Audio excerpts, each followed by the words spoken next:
Good morning, everyone. Thank you for coming here. Welcome to the Jaipur Literature Festival 2026. I'm so honored to introduce to you a writer whose work has not only earned one of the highest recognitions in literature, but has also shaped how the world looks at us now after the win of the International Booker Prize. I introduce you to Banu Mushtaq, writer, lawyer, activist. Banu will give us the keynote speech at the Jaipur Literature Festival this year, after which we will have a small, quick session on the journey of Heartlamp, and we will end it with some Q&A, if there are any questions. I would like to invite Banu to give us the keynote speech, because we are all waiting to hear from her. Come, Banu.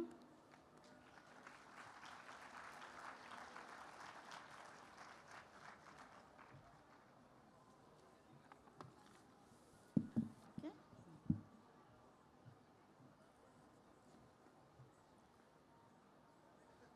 Distinguished writers, thinkers, activists, fellow travelers of language, and dear friends, it's a privilege to inaugurate this International Literary Festival, a gathering that reminds us that world still matter and perhaps matter more urgently today than ever before.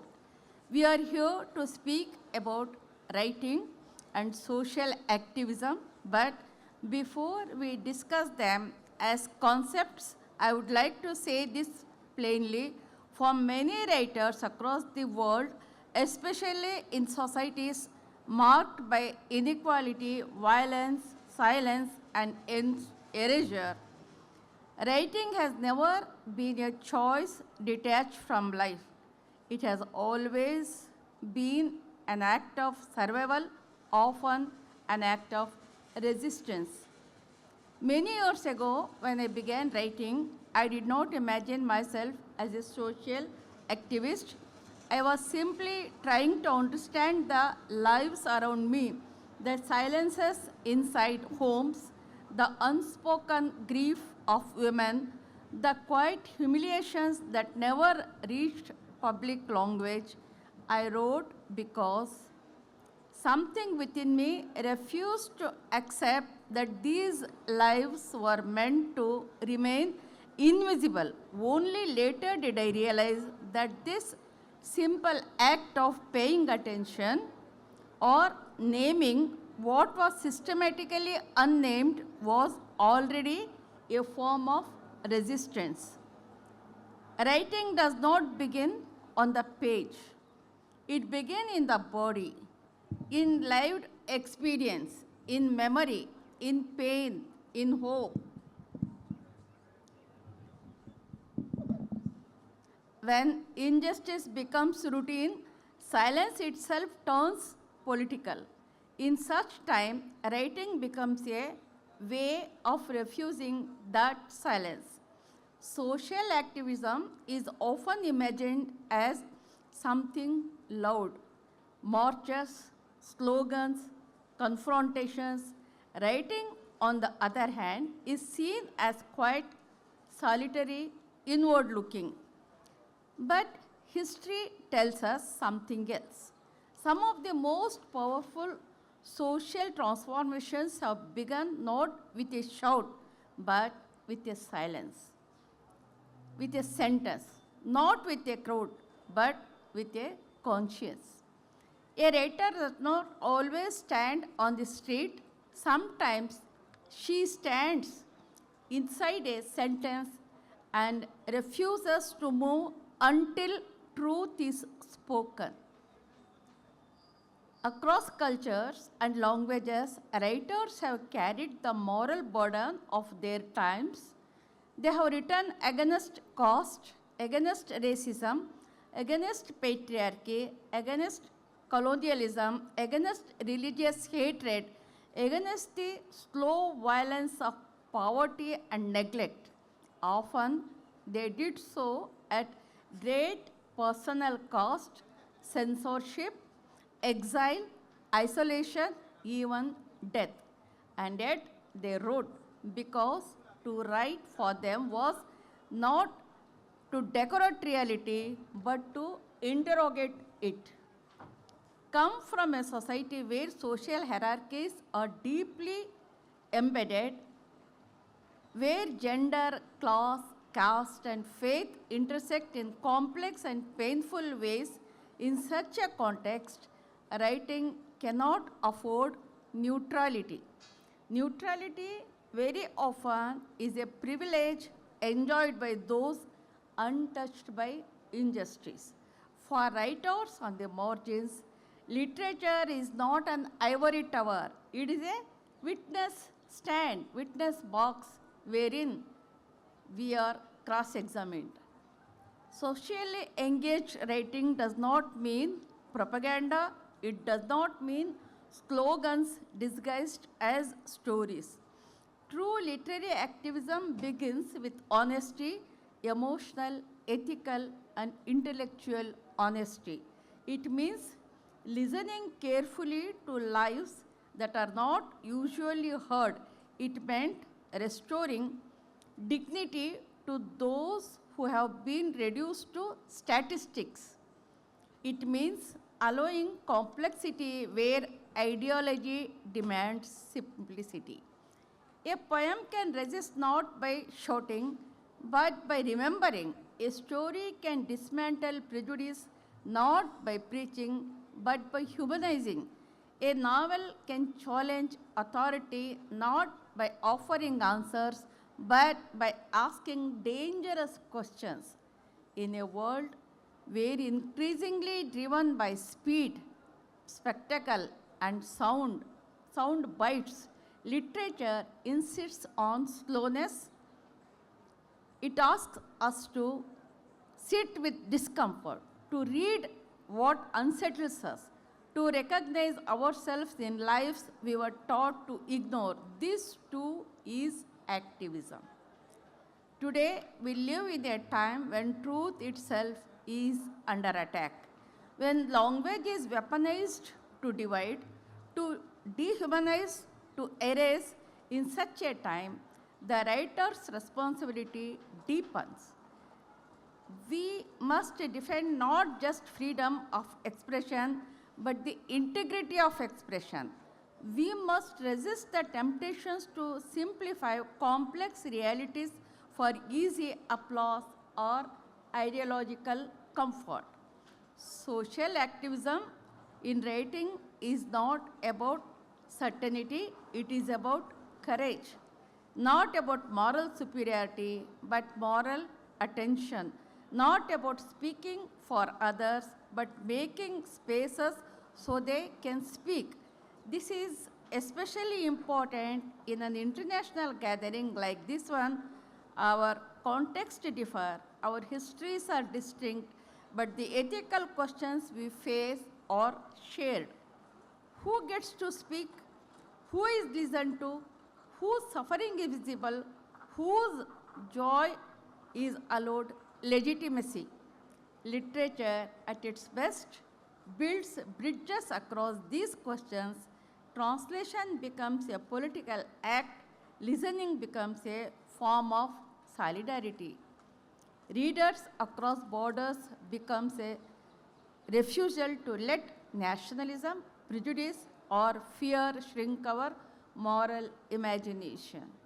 As writers, readers, and citizens, we must remember the purpose of socially conscious writing is not to replace activism on the ground, but to deepen it, to give it memory, nuance, and moral depth.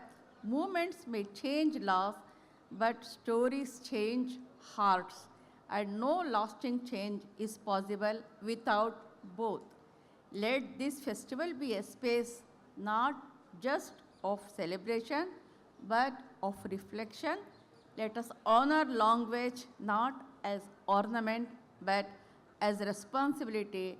Let us remember that every time we choose a word, we choose a world. I would like to conclude by saying this: writing may not always stop violence, end injustice, or dismantle power overnight, but it does something equally vital. It refuses to let injustice pass unnoticed. It insists on memory. It insists on humanity.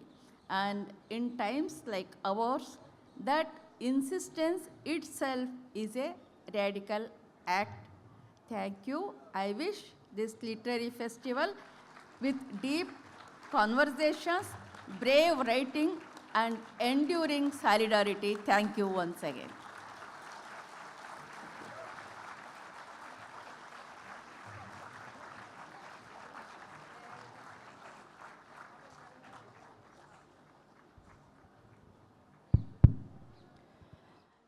As the editor who has lived with Heartlamp for some years now, I want to begin by celebrating what this win means for us, because I never lose an opportunity to do that. Heartlamp is a collection of short stories which explore the intimate and personal lives of Muslim women in southern India. It is the first ever collection of short stories to have won the International Booker Prize. It is the first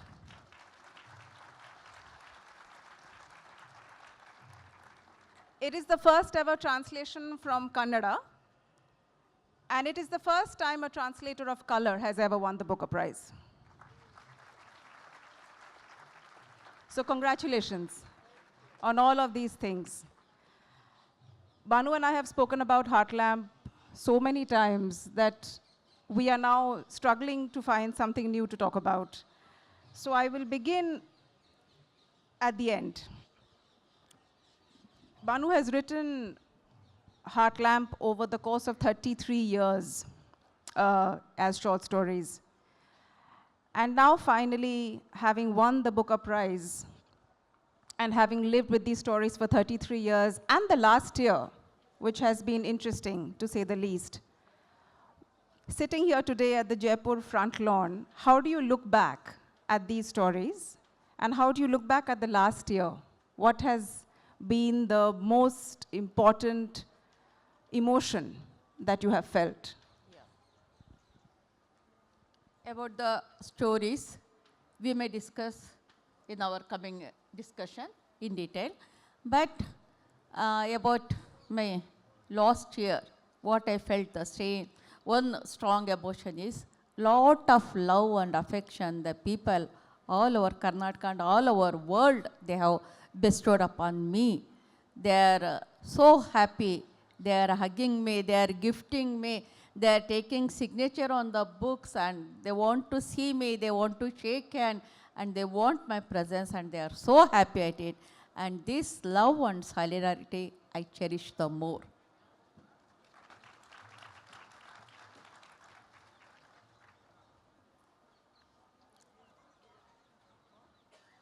Yes. Yeah. You can go on to your next question.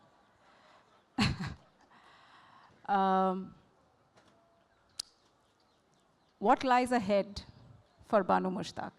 In what sense? Work, life, activism. Yes. Coming to my work, it's a thing that since the announcement of Booker till today, I am not able to write any creative work. It's not possible for me because every time either I will be in the airport lounge or I will be on road journey or in the aircraft or attending program. Other than that, I have not got any work which has allowed me to take up any of the creative work. Even in the airport lounge, when I am waiting for my aircraft, I may write 1 or 2 poems. That's only that is possible for me right now. And before,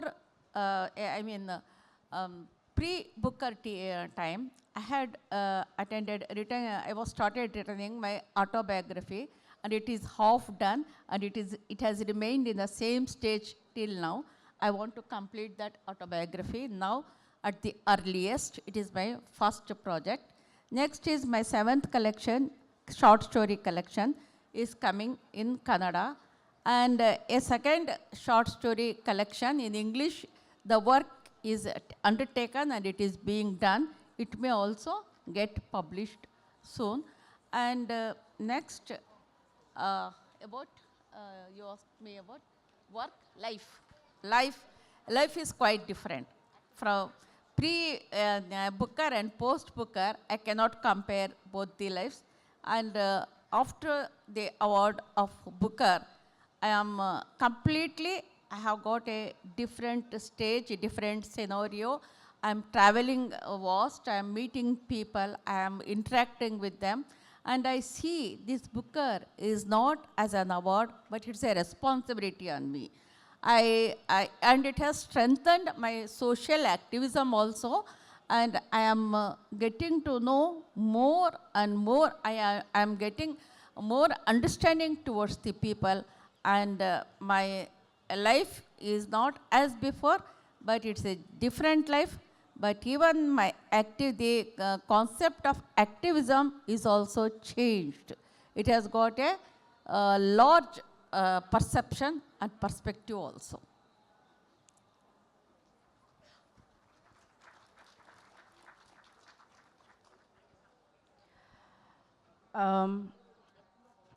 When we have about 20 minutes left, so I will ask one question to Banu, which is about younger writers from the vernacular languages, people who write across the vernacular languages in India. What does this victory of a translation of a story written in the vernacular language mean for writers in India today? Have you had people come up to you, talk about what that means for them? And if yes, what do you want to say to them about what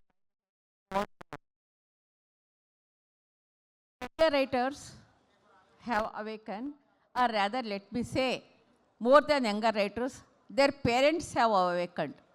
They want to see, like, they want to shape their children, the younger generation, as writers, not as a sportsman, not as a musician, not as a dancer, but they want to see their children as budding writers. That's why the parents are putting, and Moutushi, you might be having some personal experiences regarding that also. They are pressurizing even Moutushi to get their children's books published, and I am witness to it, what is happening to her. And it's a good thing. It's a good thing the people, the youngsters are involved, because there is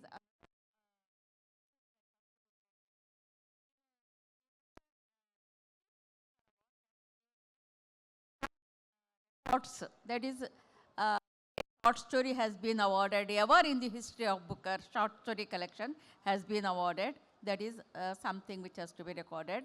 Then from vernacular language, from Kannada, is also there, that the most senior citizen has been awarded, that is me, for Booker.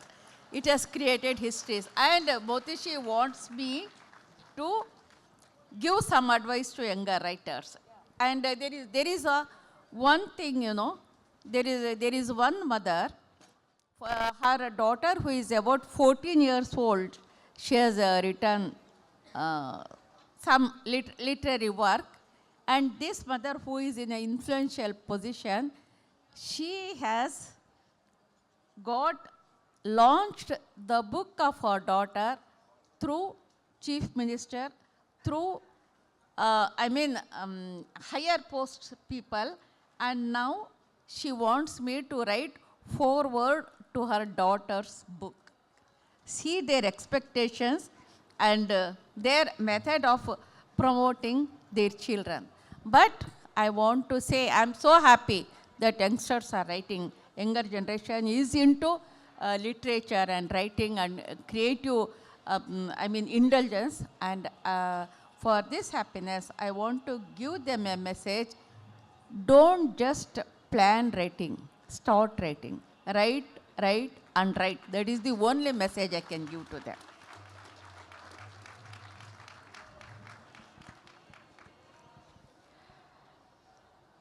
Banu Mushtaq's acceptance speech at the International Booker Prize went viral. You know it went viral. It went viral. Yes, yes, Yes. yes, yes, yes. And I want to quote one small bit from it, which has stayed with me as a reader and an editor. In a world that often tries to divide us, literature remains one of the last sacred spaces where we can live in each other's minds, if only for a few pages. Yes. And the other thing that we need to take away from her speech and from Heartlamp is that no story is ever small. No. And that is what Heartlamp has meant for us. It could have been something small, but is not. And we are grateful for all the love and the support that the book has got us. Yeah. We know you have questions, so I have a few minutes, and we can do and some. one thing I want to interfere regarding the acceptance speech that you have mentioned just now.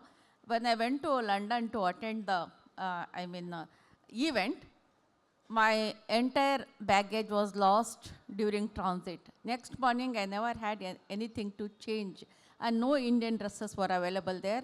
My children were along with me. They took me to central London and they purchased lot of Western clothes for me. That only those things I could wear for all the events. And that was a, great shock for me to losing the entire baggage. Then I wrote in my Facebook that such a thing has happened to me. And believe me, there were thousands of reactions to it back home, and all of them said, and nobody sympathized with me, all of them said, forget about the luggage, madam, but please bring Booker. Then I thought that it is a great responsibility ahead of me. I was afraid in the heart. I was afraid. I don't know whether I would get Booker or not. So I asked my family to go for sightseeing. I stayed back, and then I prayed for a long time. And before the announcement of Booker Prize, about 5 days before of announcing the Booker Prize, I wrote the acceptance speech that she is referring it now. In the hope I was convinced that I had to get it, I had to get the Booker, and I wrote that speech before, 5 days before. She was not convinced for a very long time, and she would not write the speech, and then people urged her, please keep something ready just in case. And then I think finally... No. But my agent discouraged me. He said, no, madam, you come with your family, just have sightseeing and enjoy and return. Because till now in the history of Booker, no short story collection has won the prize. So don't get disheartened when you see the announcement. And you can comfortably go back, don't expect anything, and you will not get anything, he told me. But it was a quite different thing. The juries had a different mindset, and it's a history for you people.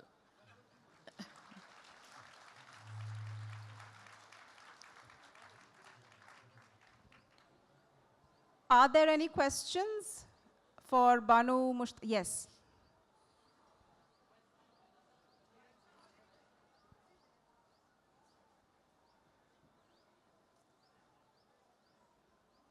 Banu, I'm also from Bangalore and felt very proud when you won the prize. I've also read your book. I loved it. So I have a question for you. Given the stories of your book, how much of your own life were quite similar struggles? You know, tell us a little bit about that, about your own challenges and your own conquests. Yeah. You are right in asking these questions. Throughout my life, I have suffered a lot facing patriarchy, communalism, caste hierarchy, and class hierarchy. And with all these things, not only myself, but my entire family has suffered. Because these things, when I never stopped asking powerful questions. That was the way how my, social connection was with those people. I asked questions to each and everybody on their face that nobody could tolerate, because a woman is expected to be silent, obedient, peaceful, and take what all violences is caused against her, even without complaining. But I am not that type. That was the mistake. I challenge everything. I challenge patriarchy. I challenge caste hierarchy. I challenged power. I told truth on the face of the power, which they could not tolerate. And they subjected to me all sorts of humiliation, all sorts of violences were caused against me and my family, and I had to face it. And it's a great struggle, which you would come to know that how I survived. That thing you would come to know when my autobiography is published. For months together, I was haunted like anything. And there was a person who came barged into my office with a long knife, and he tried to kill me. And somehow I was saved in the last minute, and a case was booked against him for attempt to murder. It's a history, and it's a autobiography. You will come to know it. I have written all those things. Yeah.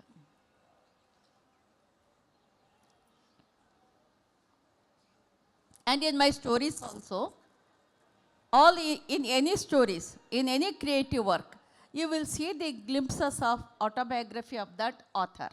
And the same is with my stories also. Here and there and everywhere you can see my life's glimpses that is there.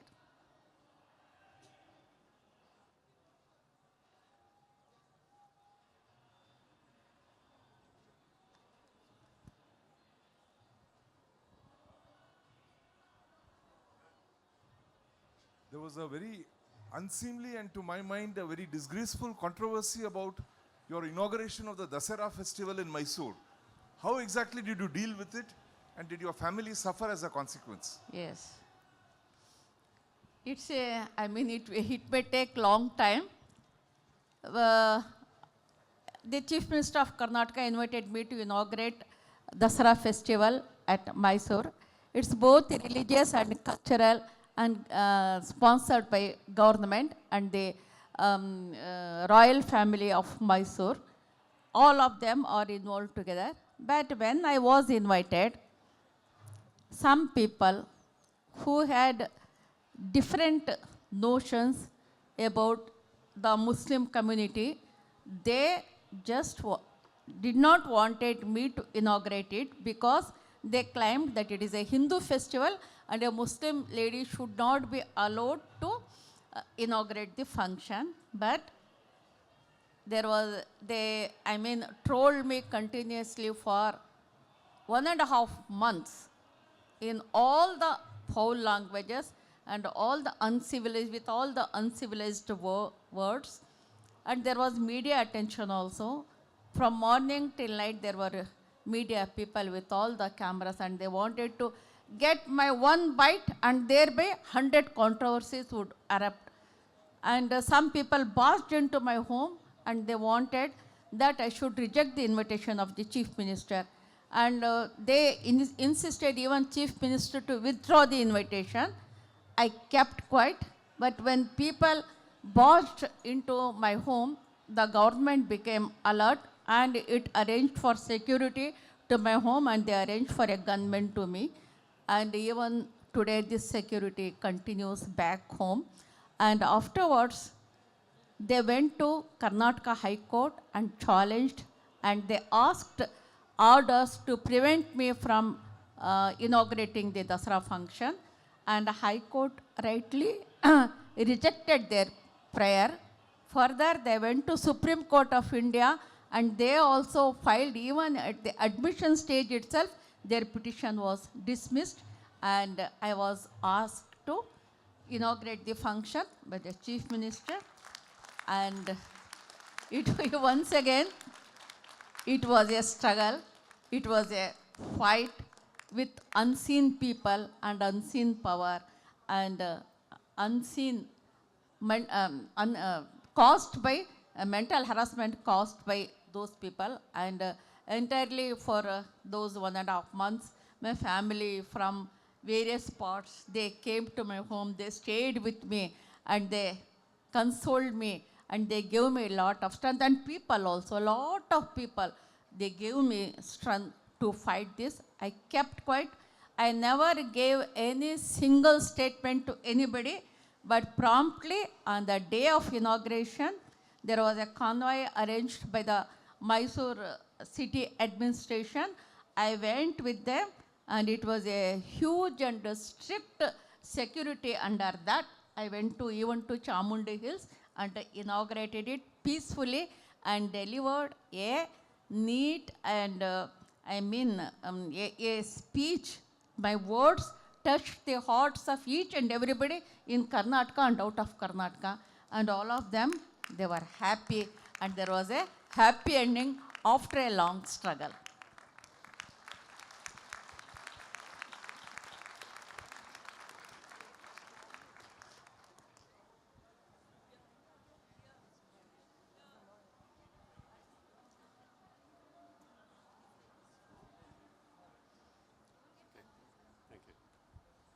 It's very inspiring, ma'am. I had Thank a you. question as to, from asking the questions, what inspired you to begin writing? What or who or how did you, what was the inspiration to start writing?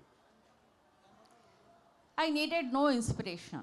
I started to write from the childhood itself. But my mother or my parents, they were not so aggressively promoted me.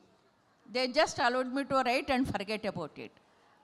From day one, when I learned the alphabets, I started writing.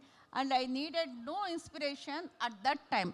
But afterwards, in my youth, when I joined various social organizations like Dalita Sangarsha Samiti to fight for the rights of the Dalits in our country, and Raita Sangha, the farmers movement, and women's forums, and also the language agitation, all of them erupted at the same time during 1970 at Karnataka. And I was a member of that, those organizations, and I was with those people, walking along with them in street and shouting slogans and even facing lathi charge from the administration and getting arrested for the same agitations.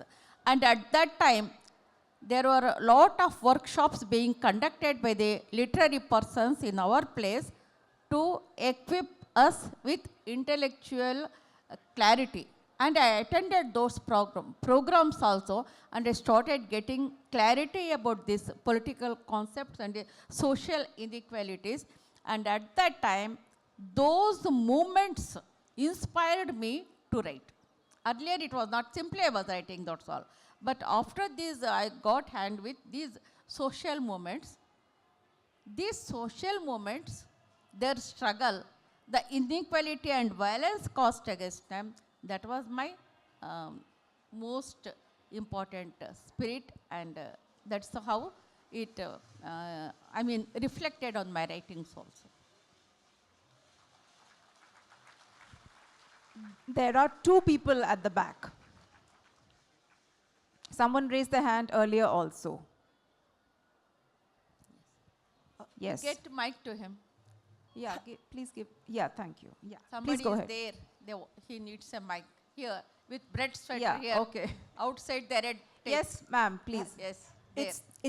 It's been such an honour to hear you speak. I loved your book, and as a bookseller, I recommend this book to anybody who hasn't read it. My question, I think, is probably to both of you. How did you choose the stories, and in what order did you put them in to make it such an extraordinary piece of writing? Where are you from, ma'am? From Australia. I see. Hello. Hi.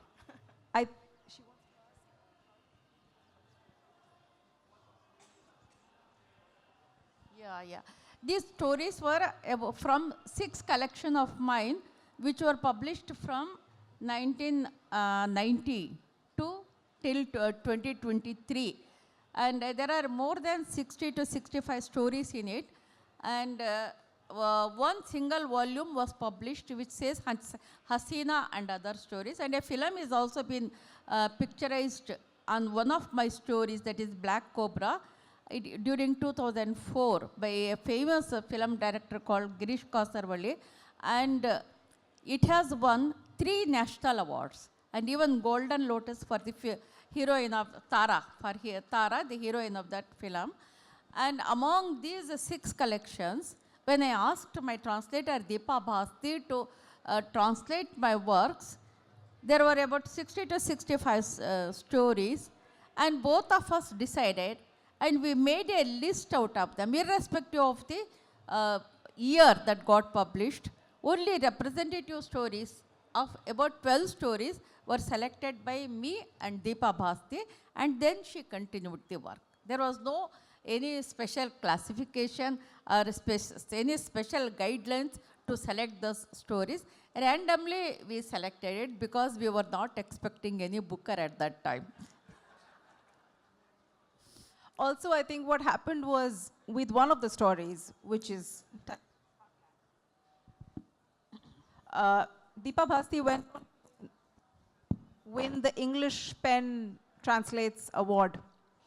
And so that, I think, also was a trigger for Deepa to put the collection together, and for all of us, because we came to know of it after the English Pen victory.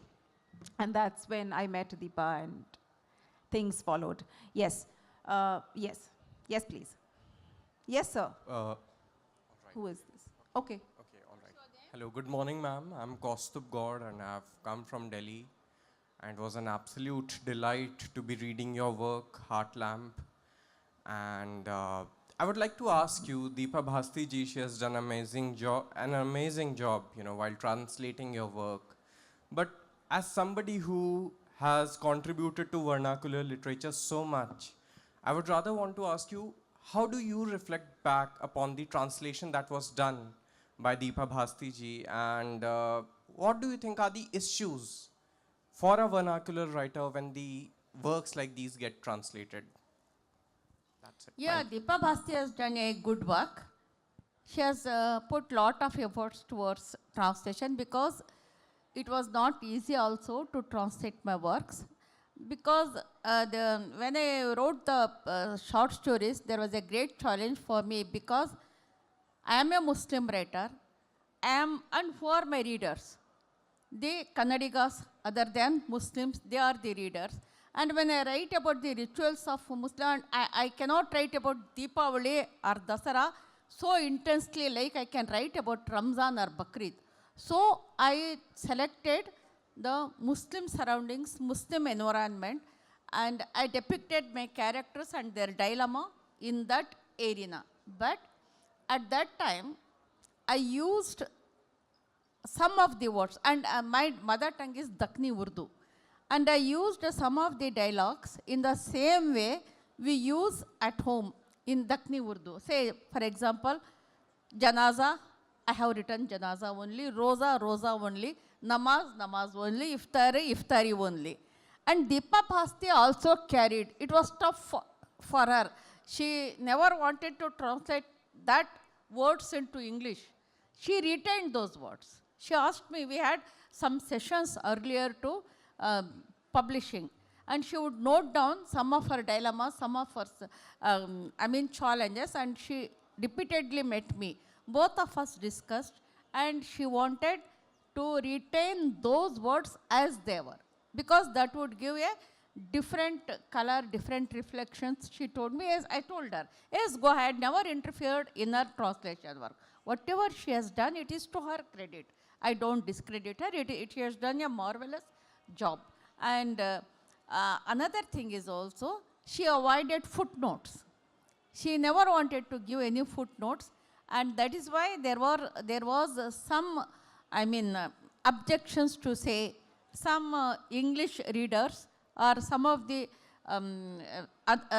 readers in the other part of the world, Western world, they commented that it is very hard to read this Heartlamp because there are no footnotes. we have to refer the dictionary. It was their objection. Even then, in almost all the countries, it has been translated into 35 languages right now, Heartlamp. In almost all the languages, in almost all the countries, the book has been into the hands of the readers like anything, and they're enjoying it. And I want to say Deepa has done a marvelous job. We do want to add, as people who have put together this book, Deepa, Banu, we want people, the reason that we want to retain those language, the nuances of the language as it is, and I speak on behalf of Banu and Deepa here, is to say that we want to respect Kannada as a language. And we didn't want to globalize Heartlamp. We wanted it to be what it was. And for people to perhaps make a little more effort to understand those words, I feel it adds to the experience of reading the book. So. Thank you so much, Moutushi. Thank you so much, Ms. Banu.